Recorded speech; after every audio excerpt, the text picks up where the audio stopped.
Greetings and welcome to the 24th episode of Retro Rant.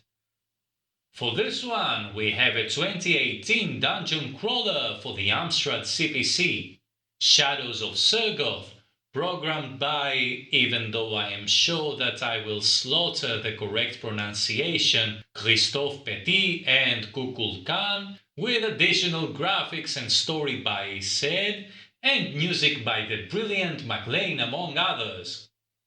The Amstrad CPC didn't have a lot in the way of RPGs, but I remember spending a few hours in Bard's Tale, wandering around in Skara which sounds like some awful stomach disease to be fair, but not actually enjoying it very much. There was also Blood Witch, but this one always failed to grab me. I became a fan of RPGs with the Amiga, enjoying great games there like Dungeon Master, Eye of the Beholder, Black Crypt, and Captive, to name a few. So let's see if the humble CPC can finally do a decent dungeon crawler. So we start by creating our character. We don't have a party here, we have a single character. And we have a selection of 5 races. We have human, elf, dwarf, half-orc, lizard, and we can also choose the female gender of these races. You can also see in the bonus section that there is a special attribute for each race. For example, the dwarf has 30% magic resistance, the half-orc has 10% elemental resistance. But I'm going to pick the lizard.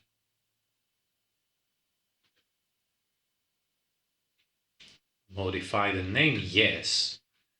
And I will name my lizard Donald. Of course, no similarities to actual persons apply, even though there is a known Donald who is a reptilian, as we all know. I see you. Soon you'll become one of us. Ha ha ha ha ha ha ha ha. I may have added some ha ha ha's there.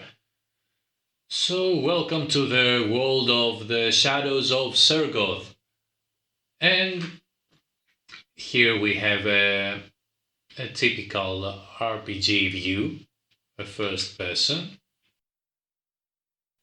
In the right part of the HUD, you can see an outline of a person and where each item goes, which is also quite typical for dungeon crawlers of this type.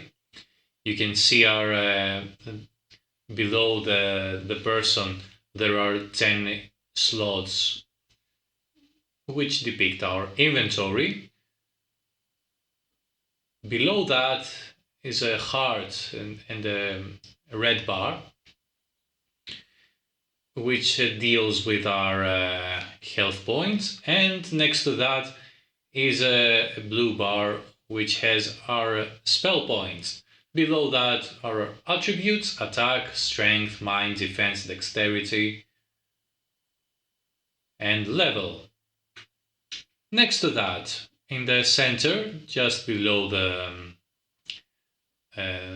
main game area, you can see that there is an auto map, and this puts all the 16 bits to shame, because the humble CPC can do an auto map, while the Amiga and the Atari ST cannot have one. And not just this thing, but if you press the M button,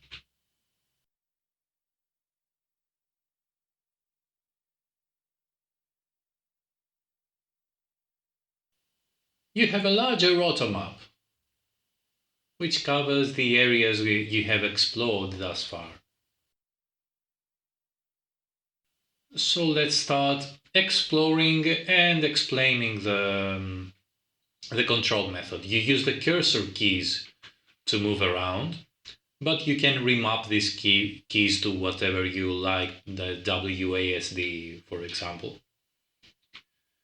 And here we have a knife in front of us. You can see when I moved on top of it, it appeared on the right side of the HUD. And I press the inventory, the I button, so that the cursor appears. And I pick up the dagger. And then I press it again, and then I equip the dagger. You see, it's there on my hand. I leave the inventory. There's a note here. I press the action button, which by default is space. Fly, you fools. Okay, we have a locked door here. And we have a lever here. We press the action button and the door goes up. There's a banner here, which we can slash. And when we destroy all 20 of these banners, maybe we will get a nice bonus or a subscription to the Times newspaper or something like that. You can also see that we have a nice compass, which is very handy. And let's go pick a fight. Oh, hello there. As you can see, it's a bat. Nice animation there. And it's turn-based combat, so the map doesn't close in on you. If I perform an action, then the bat performs an action. So let's move closer. Up. And let's attack. Whoa, it succeeded and I lost 4 health points.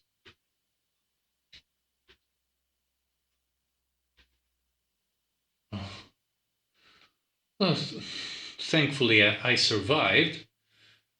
And this is a bomb, or is it an apple? It is an apple. And it can restore 10 hit points. Should I consume it right now? No, let's fool around a little bit. More levers, more doors. And this place seems empty. Let's go over here. It's more of the same stuff.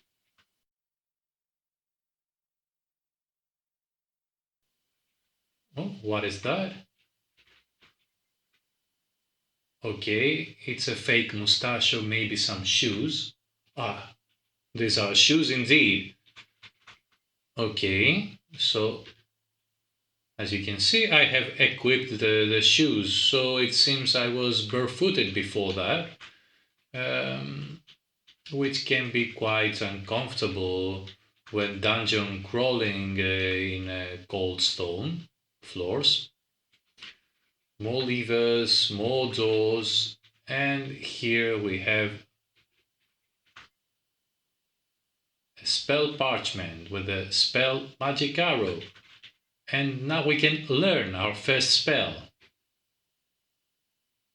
But we need to have a spell book so that we can cast this one. Let's explore a little bit more. Ah, hello there. Oh, I did it, yes. And I now have 10 experience points, and I think it's high time I consume this apple to max up my health points. Yummy. Let's see what's in here. Nothing. So all this bloodshed for nothing. What a shame. And here we have a vial, which is an antidote that neutralizes poison, which will come in handy after a while. as you can see, moving around. Oh, here is a pit. We don't want to fall down here, at least not now. Okay, this seems to be a chicken leg. Also, I picked that up, so we have some more food. Thankfully, there's not a food meter the way it was in Dungeon Master, so you don't have to worry starving yourself to death.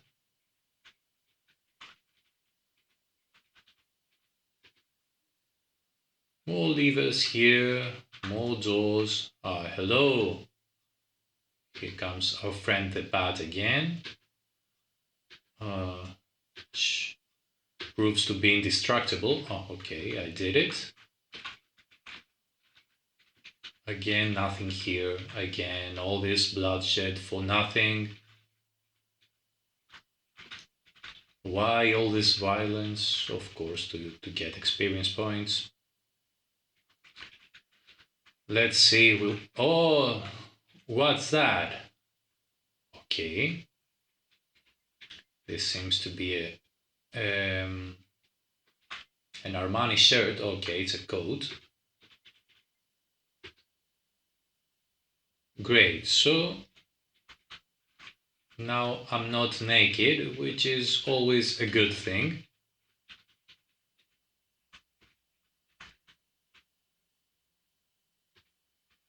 Let's see what's down here.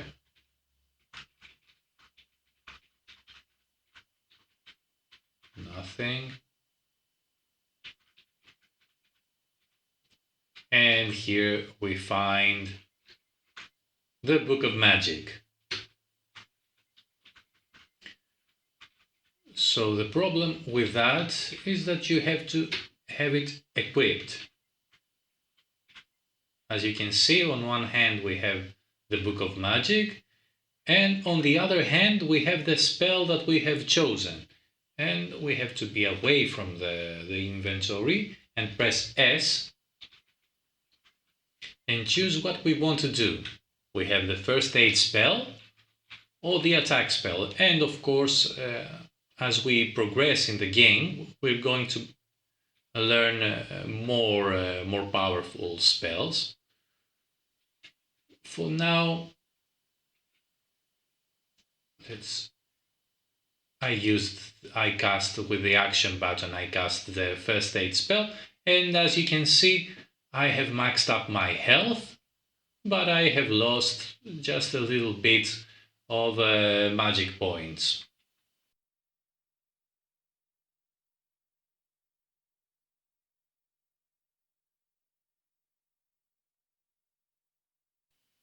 If you press the B button,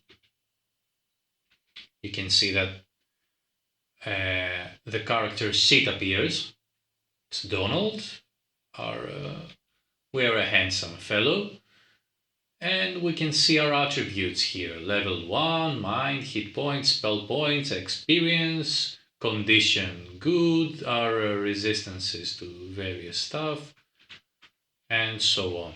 Also, if we press the R button, the R key, sorry, we can rest, but we cannot rest because there are enemies nearby.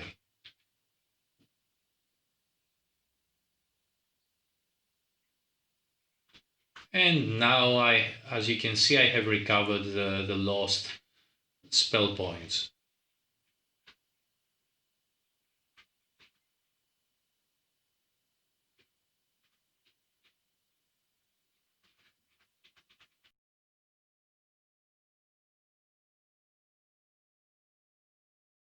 I think that the graphics of Sergoth are simply stunning. The presentation of the game is top-notch and everything is well defined. The walls, the enemies, the items and the spells have all been designed with care and love, and it shows. The CPC in this game excels at the 3D first-person view, showing what the system is capable of and leaving other 8-bit RPGs miles behind, at least until Eye of the Beholder for the 64 is unleashed. I would have liked some more variety in the levels though, since the wall graphics remain the same throughout the game, but I might be getting a bit greedy here. The sound is quite sparse, as is the norm in dungeon crawlers, apart from the excellent title screen music. I would have liked some ambience or a little tune every now and then. The sound effects unfortunately are a bit weedy and betray that this is an 8-bit game. But Shadows of Sergoth is close to perfection as far as gameplay is concerned. The levels are well designed and the choice of difficulty level is very well implemented. I am a huge fan of the automap, since this makes for way more enjoyable dungeon crawling, and the humble CPC puts the almighty 16 bits to shame here. I have wasted lots of hours drawing maps on grid paper back in the day, but I don't have the time for that now and prefer to just get a map from the internet, although I derived a guilty nostalgic pleasure from map making for the first levels of Black Dawn Rebirth. I loved the depth in the role-playing mechanics regarding the various races, the levels, the attributes and the spells. I think it strikes the perfect balance without being confusingly complicated or dumbed down and console-like simplistic. The combat is challenging and fair and thankfully turn-based, while the puzzles are the ones you would come to expect from an RPG without having the cruel difficulty of games like Abandoned Places. The control is also very fast and accurate, which is essential in a good RPG because of the unavoidable backtracking involved. I thought that the inventory management wasn't very good though, since you only have 10 inventory slots, which get filled up very fast and you have to move objects around all the time, especially when spellcasting, where you have to place the spellbook in one hand and have the spell ready in the other, and this makes for some unnecessary moving around of objects all the time, especially if you have a shield. Since there is no mouse control in this game, this feels very clunky and tedious after a while, and it disrupts the otherwise fantastic flow of the game. I think that it would be better if you had more inventory slots, and if you could cast spells without having epileptic fits because of the constant moving around of the spellbook. Overall, it should come as no surprise that I am a great fan of the Shadows of Sergoth. It is a tour de force and one of the best Amstrad CPC games ever. We have here the definitive 8-bit RPG, which gives the 16 bits a run for the money as well, and makes a lot of them seem like playing with sticks and stones. A port for the Amiga, which looks fantastic, is also on its way, so I am looking forward to that as well.